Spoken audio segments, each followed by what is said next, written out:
Așteptăm însă părerea dumneavoastră a telespectatorilor pe adresa martorocular@realitatea.net. Poate ne ajutați pe toți să găsim o soluție pentru micuții care nu mai au locuri în creșă, nu-i așa, doamna Zivari? E o problemă destul de veche, am putea spune. Cred că în ultimii 10 ani ne tot plângem.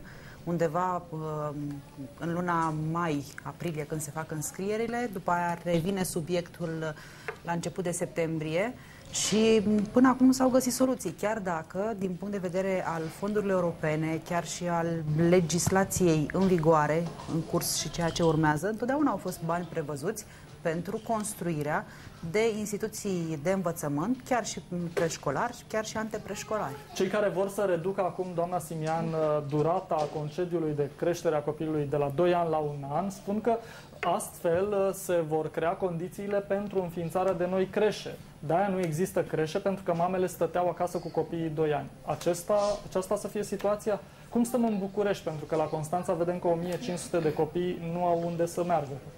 Este foarte adevărat și probabil că discuțiile din ultima vreme cu privire la reducerea concediului maternal vor pune pe tapet și această problematică.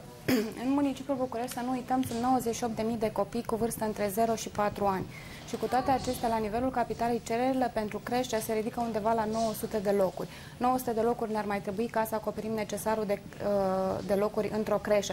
Gândiți-vă că diferența numărului de copii pentru care există solicitări de intrare în creșă și cei care locuiesc acasă cu bonele, cu bunicii, sunt îngrijiți în mod tradițional în familie, este foarte mare. Și este evident că nu există o presiune socială pe autoritățile administrației publice locale să construiască creșe. O reducere poate că e și un tip de relaxare din partea părintelui. Părintele se gândește așa: 1. N-am încredere în creșele din România. Corect. 2. Dacă ele nu există, cine sunt eu ca să creez presiune asupra autorităților locale care ridică ca de fiecare dată din numeri? Poate ar fi interesant să dăm și de primarii de sectoare ca să vedem la ei în curte cam cum merg lucrurile apropo de creșele din România. martorocular@realitatea.net. Scrieți-ne ce vedeți dumneavoastră ca soluție pentru creșele din România, pentru că înțeleg, doamna Simian, în București avem 17? În București există un număr de 17 creșe repartizate oarecum inegal la nivelul sectoarelor municipiului București. Din acest punct de vedere, sectorul 1 este cel mai bine dotat la numărul de locuri din creșe și cel mai prost sectorul 5.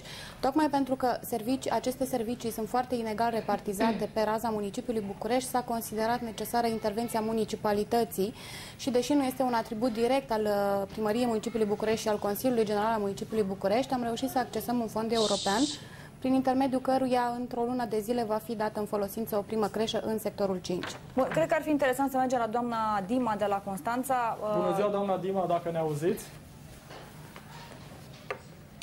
Bună ziua, vă aud. Bun, înțelegem că la Constanța sunt 1500 de copii care în acest moment nu au loc în creșă și dumneavoastră declarați ceva mai devreme în materialul filmat, îi spuneați colegului nostru de la Constanța că de-abia ați reușit să introduceți în sistem 400 de copilași. Da, în Constanța funcționează 4 creșe, suntem la capacitate maximă, deci există 400 de copii cu vârste de la 1 an jumătate la 4 ani, iar anul acesta este primul an în care ne confruntăm cu atât de multe cereri pentru creșe. În cazul în care va trece legea cu privire la concediu de maternitate să fie la 1 an, nu cred că niciun oraș din țară nu se va putea descurca să onoreze toate cererile mămicilor. Anul acesta cred că este un așa flux de cereri pentru că mămicilor le este frică că își pot pierde locul de muncă sau mai sunt în concediu de maternitate pentru alt copil.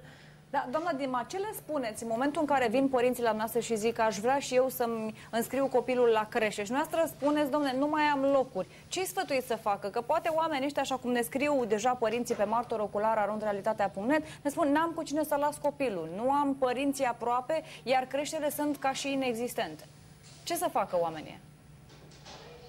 Da, aceasta este o problemă într-adevăr foarte gravă. Până anul acesta, v-am spus, am găsit soluții, am mai făcut încă 2 grupe cu 40 de locuri. Anul acesta am mai deschis într-o altă clădire, tot pentru 2 grupe. Încercăm cum putem să rezolvăm această situație. Dar, așa cum spuneam, e prima dată când ne lovim de asemenea număr de cereri. Problema este că mămicile care vin în ultimele luni se confruntă cu o problemă foarte gravă și anume cea că sunt în divorț sau au tot felul de situații grele. Acestea ar trebui să aibă prioritate în creșă. Nu există nici legislație, nici care să ne indice clar ce fel de copii au prioritate în creșă. Aș putea spune că pentru anul viitor, 2011, avem în jur de 150 de cereri pentru copii din familii monoparentale, care acestea ar avea prioritate. De asemenea, avem cazuri sociale, care și acestea au prioritate.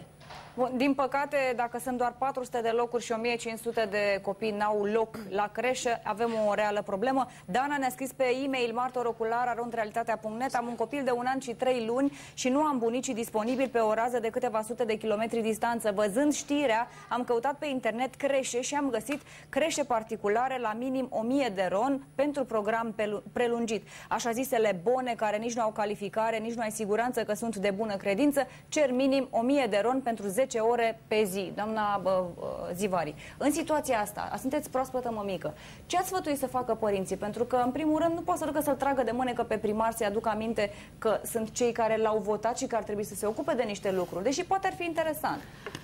Este o situație care, chiar dacă s-ar duce toate mămicile, și a mai fost o grevă acum câteva luni, greva bebelușilor în fața Ministerului Sănătății, în fața Guvernului, și nu s-a întâmplat nimic. Oamenii într-o situație de acest gen nu au disponibilitatea nici de timp, nici emoțională să meargă și să tragă pe cineva de mânecă. De obicei găsesc soluții. Soluția la îndemână o reprezintă bunicii. Atunci când nu există bunici, se angajează bone. Sunt foarte multe însă persoane care vor să angajeze și lucrează deja, dar care nu sunt competente din niciun punct de vedere. Mi-aduc aminte de imagini cu bonele care loveau. Știm foarte bine că în această vară a fost pentru prima oară în România o bonă căruia i s-a dat o amendă penală pentru faptul că a bătut-o pe acea fetiță. Vor mai fi, poate, nenumărate alte situații, pentru că trebuia să se creeze un precedent. Trebuia ca cineva să meargă în instanță și să spună ce se întâmplă și instanța judecătorească să dea un verdict. Mulți copii rămân în case, uitându-se cu televizorul la maxim la niște imagini, femei care, repet, nu sunt pregătite pentru așa ceva, iar soluția ar fi mult mai la îndemână să existe o creșă, un loc în care există un personal specializat care corespunde din punct de vedere al standardelor și medicale, și sanitare, și de igienă, și ar putea să fie la îndemână, însă vine problema banilor. Foarte mulți părinți și-au retras copiii chiar și de la creșele private, de la grădinițele private, pentru că nu mai au bani să plătească.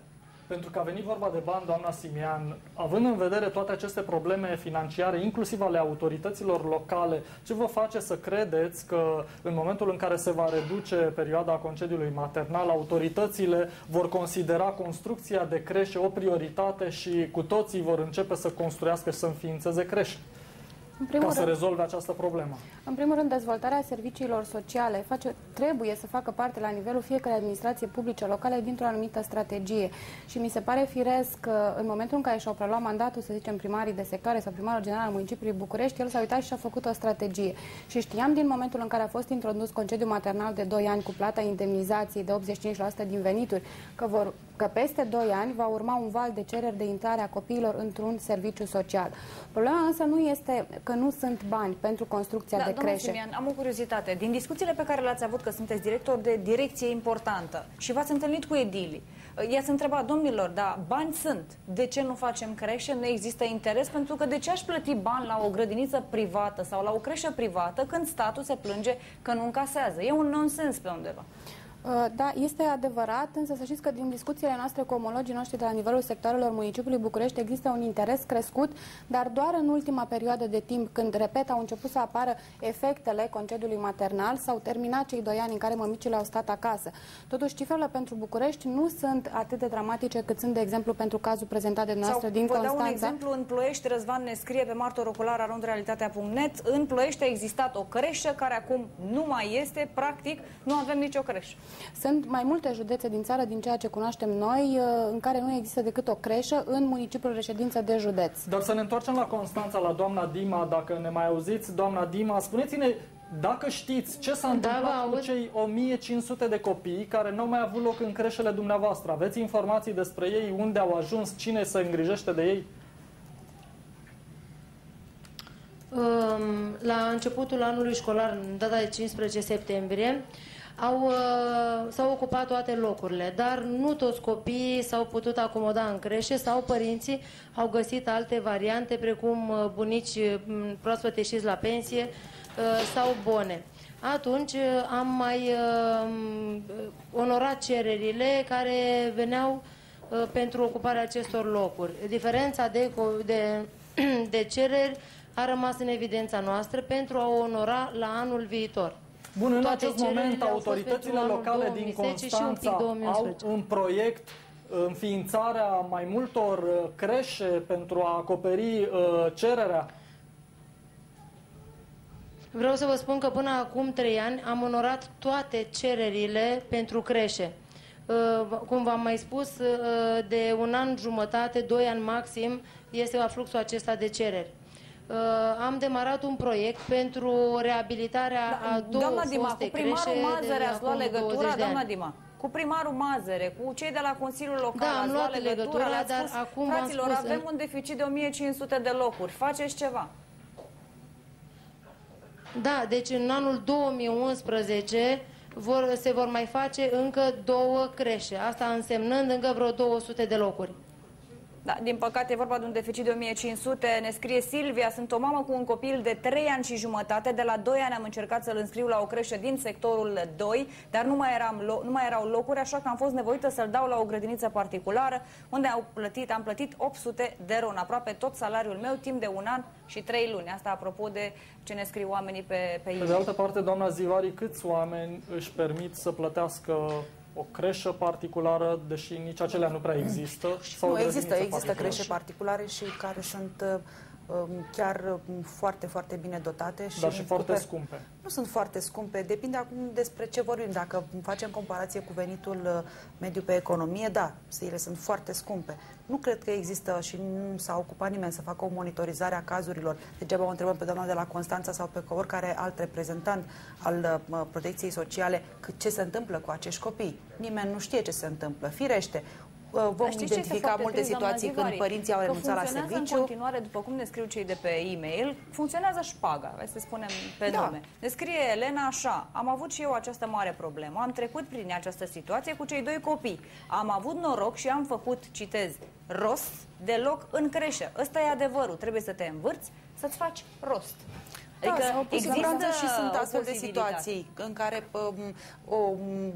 un director de grădiniță poate să fie sensibil la așa ceva, însă la un moment dat ne punem întrebarea dacă cei 1500 sau 900 de copii din Constanța ar merge toți și a da șpagă. Unde i-ar pune? Doamna Simian. Aș mai vrea să fac o precizare. Există o facilitate, din păcate prea puțin cunoscută, mai mult în București, mai puțin în restul țării, respectiv aceea a tichetelor de creșă. Tichetele de creșă sunt o facilitate de protecție socială, dacă vreți, care nu a fost atinsă de nicio măsură de reducerea cheltuielilor publice de către acest guvern, tocmai datorită importanței pe care o au. Doar că părinții care se întorc la servici nu cunosc, au dreptul de la angajator să solicite aceste etichete de creșă, care pot fi folosite atât în sistemul public cât și în cel privat. Ce valoare au aceste etichete? Aproximativ 3 milioane de lei.